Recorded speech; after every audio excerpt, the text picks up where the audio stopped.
Ebrahim Raisi. সবাই তো চলে যায় কাছে থেকে অজানায়, সবাই তো চলে যায় কাছে থেকে অজানায়।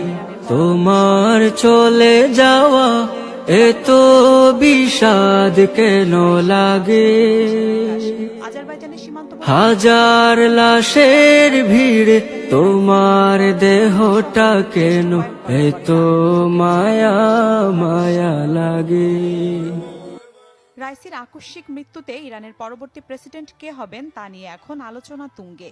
সংবিধান অনুযায়ী দেশটির সর্বোচ্চ নেতার অনুমতিতে ভাইস প্রেসিডেন্ট মোহাম্মদ মোকবার হবেন দেশটির পরবর্তী প্রেসিডেন্ট। আগামী 50 দিনের মধ্যে পরবর্তী প্রেসিডেন্ট নির্বাচনেরও বিধান রয়েছে দেশটির সংবিধানে। বলা হচ্ছে ইব্রাহিম রাইসির মৃত্যুর পর অভ্যন্তরীণ ও আন্তর্জাতিকভাবে বড় চাপের মুখে পড়বে মধ্যপ্রাচ্যের শক্তিধর এই দেশটি।